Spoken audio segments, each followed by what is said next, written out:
Okay, Mick, we're back at the Oval, Thursday night training, but just get your thoughts on Tuesday night's game against Linfield. Tuesday's game was number one, entertaining. A lot of drama, a lot of excitement, a lot of chaos. I think everything rolled into one game. I think there's enough drama, and that's usually a season-long drama. We had it in 45 minutes. As I said before, I thought Linfield were the better team in the first half. The way they'd set up, the way we had set up, it gave them an advantage. We made a change at half time, and I think it was evident for everybody watching the game that we took control of the game, and we had them pinned back for spells, and we scored 3 brilliant goals and conceded 3 poor goals. So at the end of the day, it's the positives are, you know, you're playing a team that's in full flow, if you want to call it that. They've got their rhythm, they've been winning games, they're first in the league. We haven't found our rhythm yet, but have played well in spells. So it was really a bright second half once we got the formation tweaked a bit. But yeah, credit to the players. They could have went to the National Stadium with fear. There was no fear. We don't fear any team in this league. The league position we're in doesn't worry us. We don't look at the league table until May. So it was nice to have the reaction from the boys to show that what Glentoran's about. And it was a great response in that second half. I guess it says a lot about the group and how it's progressing. Yeah, look, since we've been here, last season was the same. We scored a large percentage of goals in the last minutes of games. The belief, the hunger, the desire and the quality. You know, and it shows you that we're now fully fit. We have everybody available, albeit we have a couple of suspensions now. But we went through a series there of weeks with COVID isolations, and you know, our injury rates have been really low, to be honest. We only really lost Paddy and Robbie. But with the combination of that and the COVID and FIFA window, we haven't got into a rhythm yet in terms of playing. So it was nice to play a game. I think we had almost 3 weeks off. So yeah, back to playing, and to play a game like that and the way we performed in the second half was good. Jay came in and was awarded a man of the match by the fans. He had a superb game. Yeah, I mean, if you saw that goal anywhere on TV in the Premier League game, it would be talked about as one of probably the goals of the week. So Jay Donnelly's a talented player.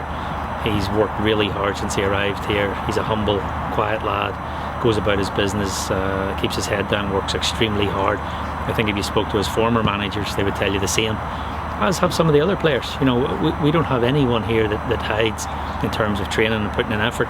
The whole team, from player 1 to player 23, 24, they're hungry. They show a real desire here in training every night, and that's why I believe and have complete belief that this team will be successful this season. And the 2 red cards as well, what was your thoughts on those 2? Look, the first one, the penalty kick, I'll talk about that. I mean, he clearly made contact with the ball, but the interpretation of the laws are, you know, he followed through and hit the player. I mean, on another day with another referee, that might not have been a penalty kick, but it was. The red card for Dale was, you know, a judgment call to try and put your foot through the ball when all it needed was to redirect the ball out for a throw-in. You know, sometimes, and we say it often with goalkeepers, they try and welly the ball as far down the pitch as they can when an outfield player would just side foot that over the sideline. So it's one of those things. It was a decision made at the time and cost us a player. The miscommunication between him and Shannon cost us the penalty kick, and the decision of Shannon to jump into the tackle late in the game. You know, it's not the tackle that I'm disappointed in. It was the decision to leave your position to attempt to make the tackle, because if any player skips past you there, we're playing with 10 men and it's late in the game, we're winning. You know, to break out of your position there to make any kind of tackle leaves us vulnerable to an attack. So disappointed with the decision to leave position, because that's the most important thing. Keep your discipline, maintain your discipline, and as I always tell the players, if you start with 11 and finish with 11, you've got a chance in any match. Unfortunately, we weren't able to do that, so we'll learn from it. We had a hard lesson in Motherwell, we had a hard lesson at Cliftonville in the first game of the season with the Red, and surprising because it's not a team that's known for being dirty or ploughing into tackles, but that's the way the luck has went so far, and we have to learn from it and move forward. On Saturday, Dungannon at home, we're obviously looking forward to getting back to the Oval and getting back out there. Yeah, absolutely. Disappointed there's no fans, but it is what it is, the sign of the times. And yeah, we're looking forward to getting back to the Oval. Dungannon have been doing well. They're a well organised team under Chris. He's a good coach, good manager. He's done well at Dungannon. They try to play good football.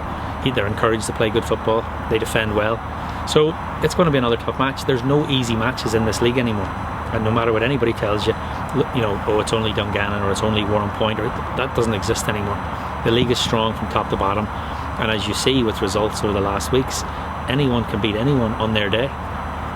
And the sad news this week of Diego Maradona's passing, you actually had an encounter with him yourself. Just tell us a wee bit about that.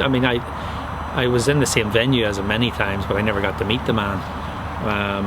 But that day was a surreal experience, walking past in the car park and him sitting on the curb smoking a cigarette and me doing the double take, and met him, spoke to him for 30 seconds, and just the aura about him, and then his entourage entering the building. He was the manager of a team there in the league, and he was there for a number of years. He still has a place there, although he spent time between Argentina and Dubai. But he was the Dubai Sports Council ambassador, and so he was seen regularly around the place. So it was nice to have him around. Didn't get to know him at all, but nice to meet a legend like that.